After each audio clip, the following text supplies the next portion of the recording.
Good afternoon. I am Andrea Chisholm with the Midday News.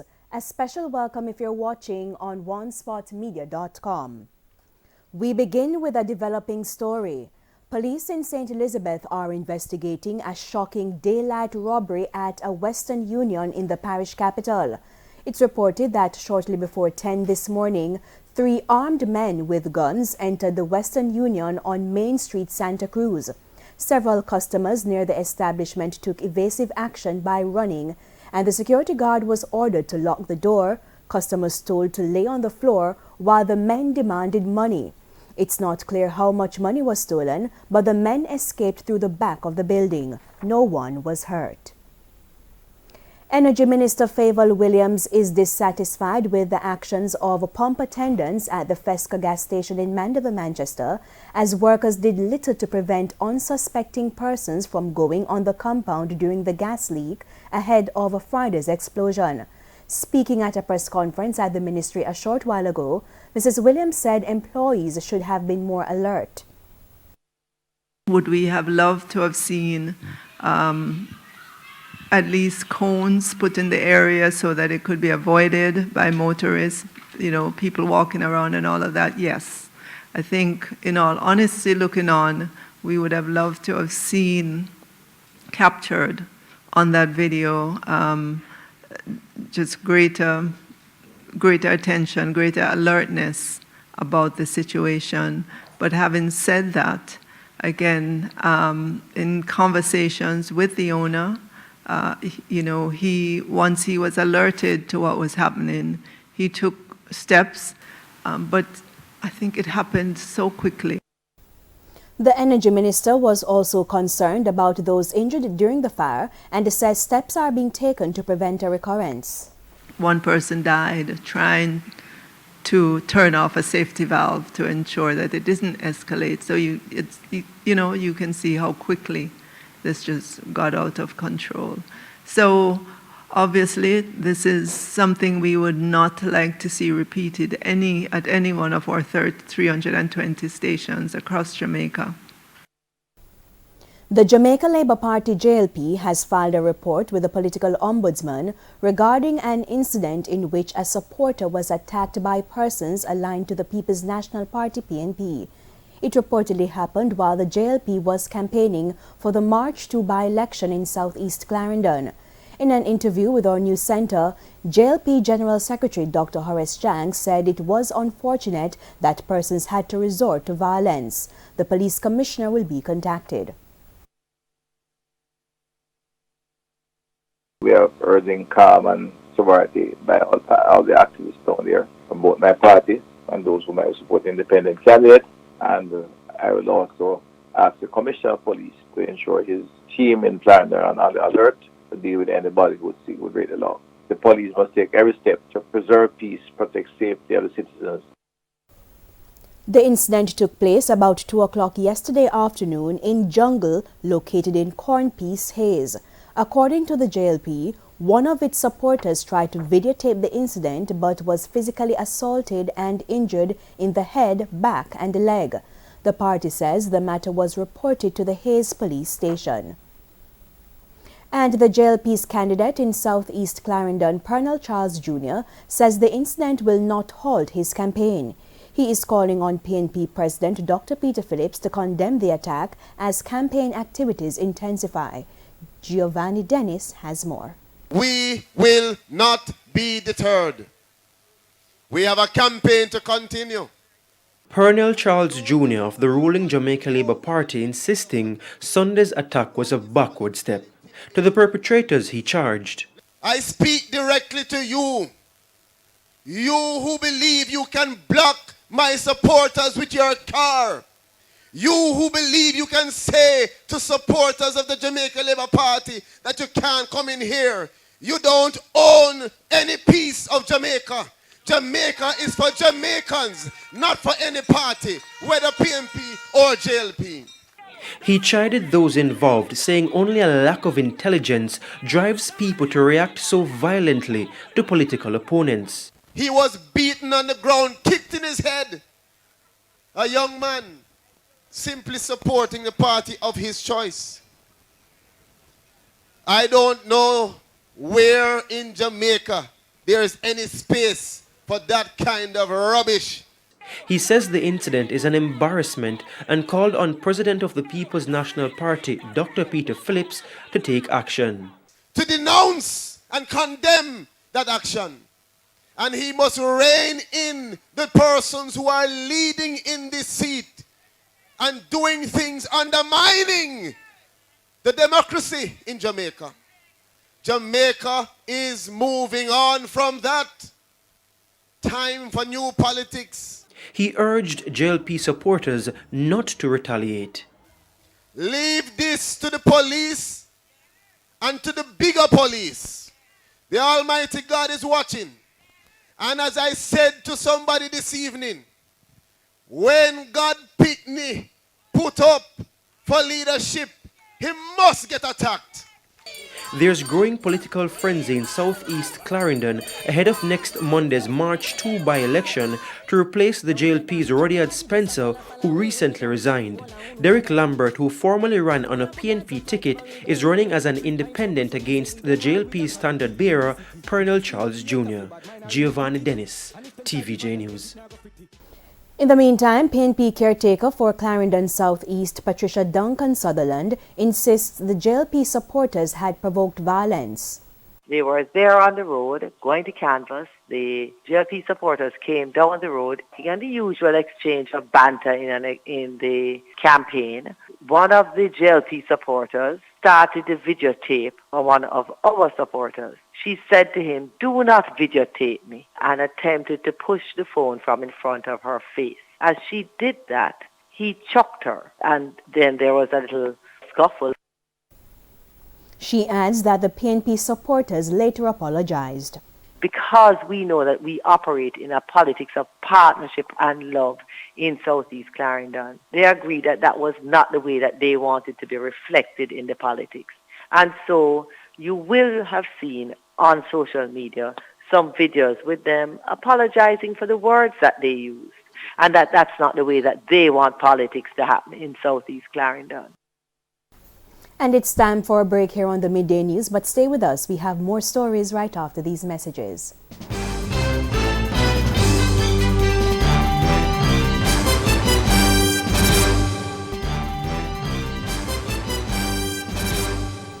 Welcome back, and we're continuing the news.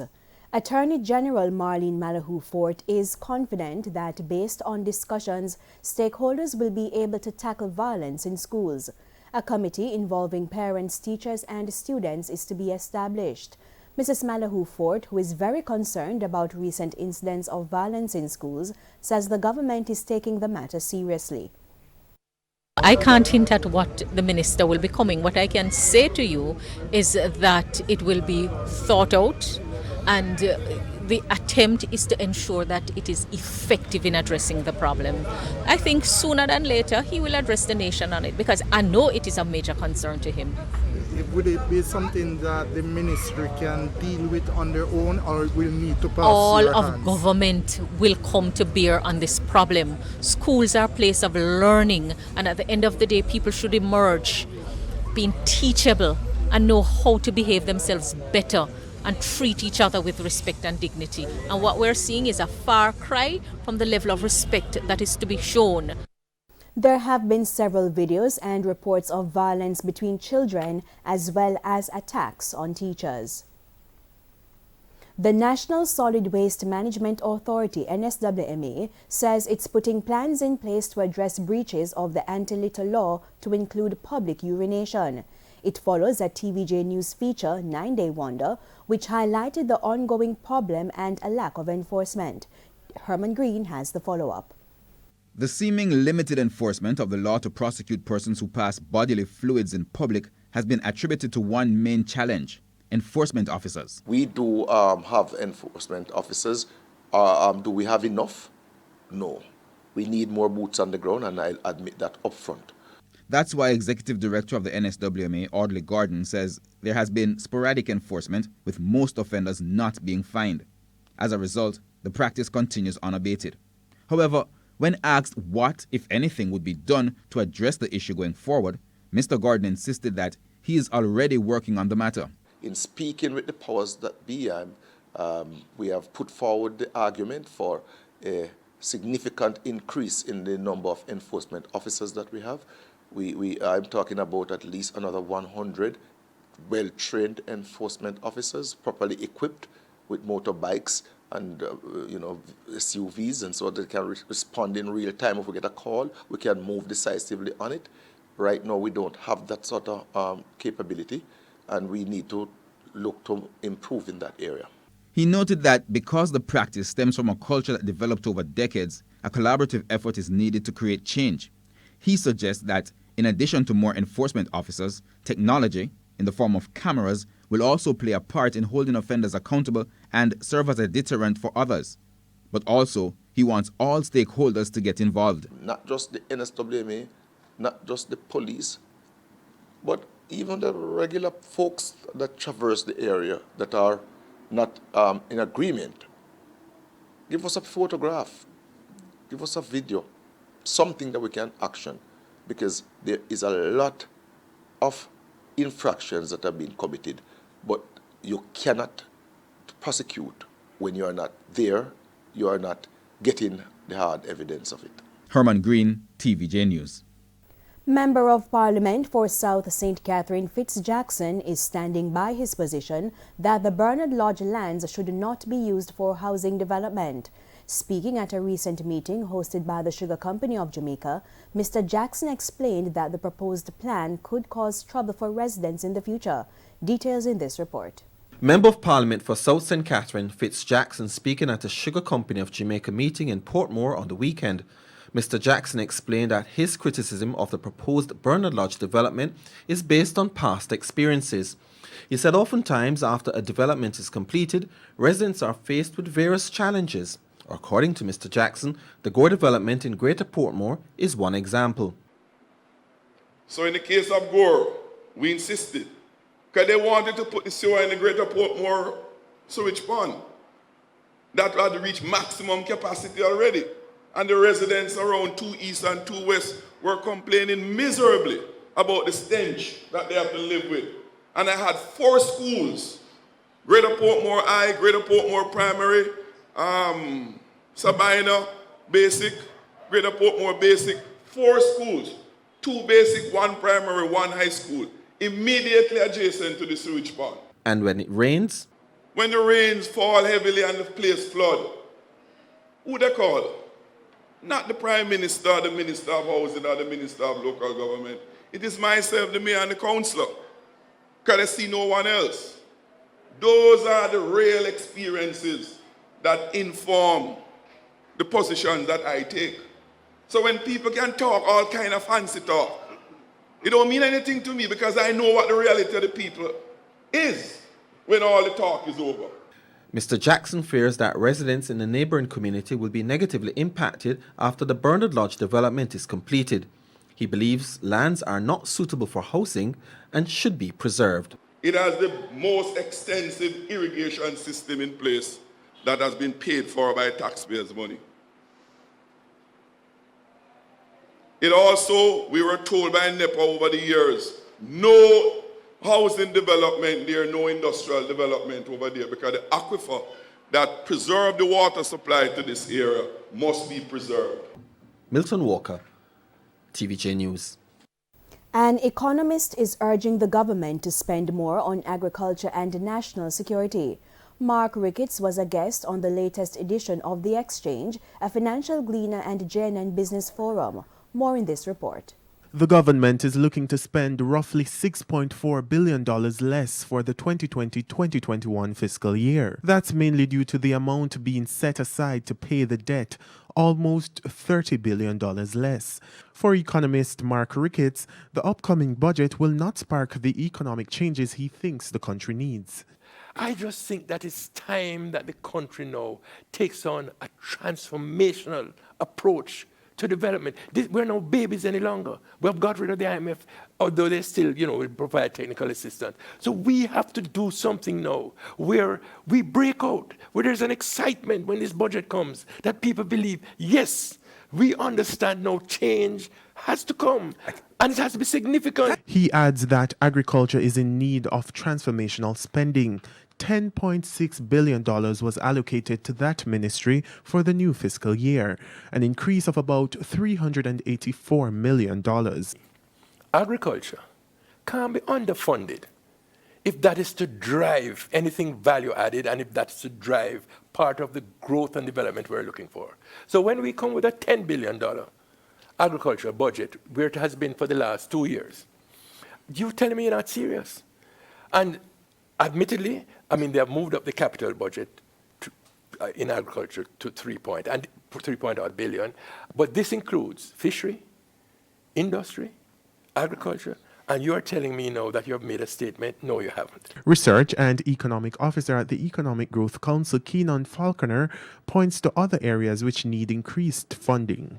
One of them is national security. The other one is under the Ministry of Industry, Commerce, Agriculture and Fisheries. Another one would be digitization of government, which would inevitably include NIDS. And NLA, through land titling and getting the titles in the people's hands so that they can foster economic growth. So too does national security. Even though the ministry got $1.7 billion more for the 2020-2021 fiscal year, Mr. Ricketts believes it's not enough. No country with 3 million people should have 1,000-odd people killed every year for so long.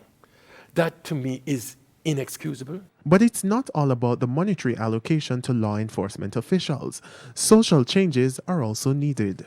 Andrew Laidley, TVJ News. And in sports, Zanita Alvaranga set a new championship record in winning gold in the 15 to 17 age group 50-meter butterfly at the Iguana Swimming Championships in Peru. Alvaranga stopped the clock in a personal best 27.92 seconds to take second in the event ahead of Colombia's Barbara Munoz and Celia Ortiz of Mexico. It was Jamaica's first win in the event at the championships. The win meant the nation ended with 3 medals, as earlier in the championship, Alvaranga herself had secured a silver and Christania Shirley a gold. Jamaica finished 11th on the medal table. Mexico topped the table with 60 medals. And just before we go, we have a correction to our top story. We reported that the robbery took place in the St. Elizabeth Parish capital. Actually, it did not. The robbery, that's the Western Union, it happened in Santa Cruz. And that's the Midday News. I'm Andrea Chisholm. Join us at 7 for the Primetime News Package. On behalf of the news, sports and production teams, good afternoon.